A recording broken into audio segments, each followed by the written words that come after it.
नमस्ते प्यारे बच्चों। तो आइए आज हम देखते हैं पर्यावरण का पाठ 6। इसमें दिया गया है बूंद बूंद दरिया दरिया। तो इसके पहले वाले जो पाठ हैं वो हमने पिछली वीडियो के माध्यम से समझे थे। यदि आपने उनको नहीं समझा है, नहीं देखा है, तो इसके डिस्क्रिप्शन में लिंक दी गई है, उस पर जाके देख सकते हैं। या सबसे अच्छा तरीका रहता है प्ले लिस्ट पर जा कर के देखें। तो देखिए प्ले लिस्ट पर कैसे जाते हैं, ये जो है इसकी एक छोटी सी प्रोसेस होती है। बस वो आप उसको सीख लेते हैं तो फिर आपको किसी भी विषय की कोई वीडियो देखने में कोई दिक्कत नहीं होगी। तो इसे आप देखिए, पहले देखिए। तो यहाँ देखिए इस प्रकार से जैसे ही आप अपना मोबाइल खोलते हैं तो इस प्रकार से आपके यहाँ पर यूट्यूब दिखेगा, है ना। आप अपने यूट्यूब पर जाइए, यहाँ हम क्लिक करेंगे तो किस पर चले जाएंगे, हम सीधे यहाँ पे यूट्यूब पर चले जाएंगे, है ना। तो यूट्यूब पर जाने पर देखिए, तो आपके मोबाइल पर जैसे ही आप यहाँ खोलते हैं तो YouTube इस प्रकार से आपको यह पूरी स्क्रीन पर दिखने लगता है। यहाँ पर ये देखिए, ये है अपना YouTube, है ना। तो ये YouTube है। तो इस YouTube पर यहाँ देखें आगे चिन्ह बने हुए हैं। तो ये जो चिन्ह बना हुआ है ये सर्च का चिन्ह है, इसको क्लिक करना है। तो देखिए हम इसको क्लिक करते हैं जैसे ही, तो इस प्रकार से स्क्रीन पर ये यहाँ दिखने लगता है। यहाँ लिखा हुआ सर्च यूट्यूब और यहाँ माइक बना रहता है और ये आपकी कीबोर्ड रहती है ना। तो इस कीबोर्ड से इस पर आपको क्या करना है, टाइप करना है। तो यहाँ इससे हम टाइप करते हैं तो यहाँ लिख जाता है। या फिर ऐसा कर सकते हैं कि जो यहाँ पे माइक बना रहता है, ये देखिए, ये जो माइक है इसको यदि हम क्लिक कर लेते हैं तो हम यहाँ पे बोल देंगे कि एट ग्रेड गणित वाले सर। तो यहाँ पे क्या होता है, टाइप भी हो जाता है। या आप यहाँ से टाइप कर लेंगे ATGRE ग्रेड एट ग्रेड गणित वाले सर, यहाँ पे आप टाइप कर दीजिए। और जैसे ही आप इसको टाइप कर लेते हैं, देखिए मैं टाइप कर रहा हूँ, तो मैंने ये टाइप किया। देखिए ये मैंने यहाँ पे टाइप कर दिया, ठीक है ना। क्या, ग्रेड एट ग्रेड गणित वाले सर कर दिया ना। तो ऐसे ही आप इसको क्या करेंगे, टाइप कर लेंगे। और यहाँ पे देखें जो हमारी यहाँ पे कीबोर्ड दी है, तो इस कीबोर्ड पर देखिए यहाँ नीचे ये जो निशान बना रहता है, ये यहाँ पे सर्च का निशान है, नीला नीला दिख रहा होगा। या किसी किसी में ऐसा तीर का निशान भी बना रहता है और ये भी नीला रहता है। तो हमें क्या करना है, इसको क्लिक कर देना है। जैसे ही हम इसको क्लिक करते हैं तो यहाँ देखिए प्ले लिस्ट खुल जाती है। तो हमने इसको क्लिक किया और क्लिक करने, सबसे पहले इस प्रकार से वीडियो दिखेंगी, एक दो वीडियो दिखेंगी। और इन वीडियो में देख लेना कि ये गणित वाले सर की जो भी वीडियो आपको दिखे इस प्रकार से, तो आप उस वीडियो पे क्लिक कर दें। तो हमें वीडियो पे क्लिक करना है। हमने ये वीडियो पे जैसे ही क्लिक किया तो क्लिक करने पर देखिए, तो ये वीडियो खुलने लगती है और ये यहाँ पे चालू हो जाती है वीडियो। तो यहाँ दो निशान आते हैं और सफ़ेद से रहते हैं, तो इसको आप पॉज कर दें, बंद कर दें, है ना। तो जैसे ही हम इसको बंद कर देते हैं, इसके कर देते हैं, तो वीडियो बंद हो जाती है। और उसके बाद हमें करना क्या है, ये देखिए फिर से लिखा है गणित वाले सर, ये इसको आपको क्लिक करना है। तो जैसे ही आप क्लिक करेंगे तो प्ले लिस्ट पर पहुंचेंगे। यहाँ आपको पूरी प्रोसेस समझ लेना है। तो देखिए मैं इसको क्लिक कर रहा हूँ, तो मैंने क्लिक किया। तो यहाँ पर आपको देखना है कि ये हमारा प्ले लिस्ट खुल जाती है। यहाँ देखिए ये लिखा हुआ है होम, ये लिखा हुआ है वीडियो और ये लिखा है प्ले लिस्ट, लिखा है ना ये प्ले लिस्ट।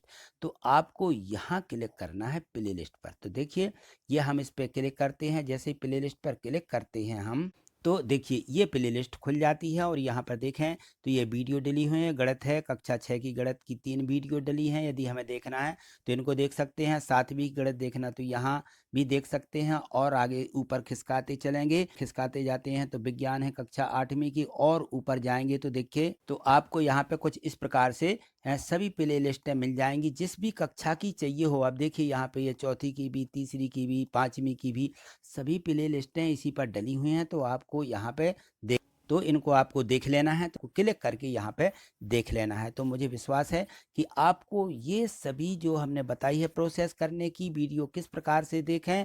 तो आपको सबसे पहले यूट्यूब पर जाना है। तो यहाँ से जितनी प्रोसेस बताई है वो सब आपको कर लेना है, ठीक है। तो आप यहाँ देखिए, अब प्रश्न दिए गए हैं इस पाठ 6 के बूंद बूंद दरिया दरिया में।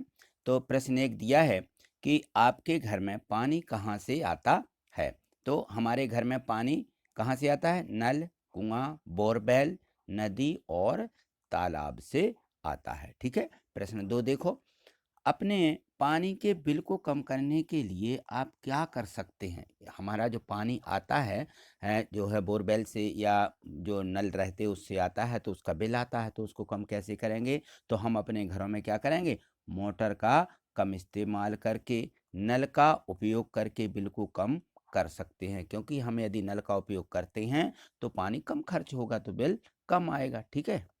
प्रश्न 3 दिया है कि जहाँ पानी की आपूर्ति नहीं है, पाइपलाइनों के माध्यम से आता है, वहाँ कॉलोनियों में पानी कैसे उपलब्ध कराया जाता है? तो ऐसी जगहों में मोटर बोरवेल द्वारा पानी उपलब्ध कराया जाता है। ठीक है ना, मोटर लगी रहती हैं और बोरवेल लगे रहते हैं, वहाँ से उनको पानी मिलता है।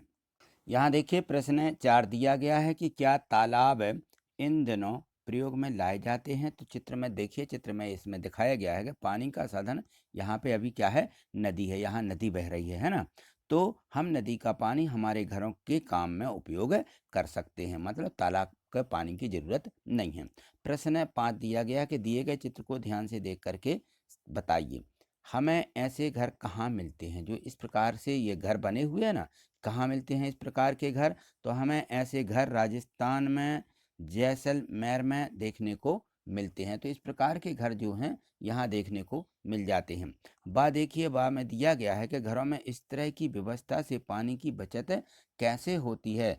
तो पानी की बचत कैसे होती है? देखिए, घरों के छतों में बारिश का जो पानी रहता है, वो क्या करते हैं? उसको हम इकट्ठा करके पानी की बचत की जाती है। बरसात का पूरा पानी छतों से क्या करते हैं?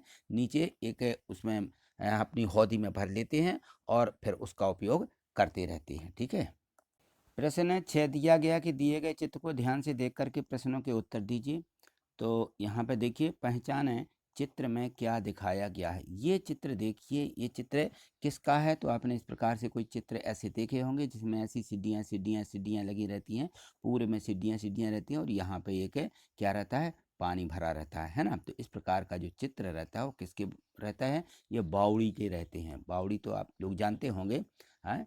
तो जो अपन लोग उसको बहर भी बोलते हैं, है ना? उसको बावड़ी, यानी जिसमें नीचे जा कर के सीढ़ियाँ उतर करके पानी लिया जाता है। हमें सीढ़ियाँ क्यों बनाई गई हैं? इसमें देखो, ये जो चित्र दिया गया है, इसमें सीढ़ियाँ क्यों बनाई गई हैं? तो पानी ऊपर से खींचने के बजाय लोग खुद पानी तक पहुँच सकें, इसलिए सीढ़ियाँ बनाई गई हैं। इसलिए यहाँ पे सीढ़ियाँ बनाई जाती थी पहले भी।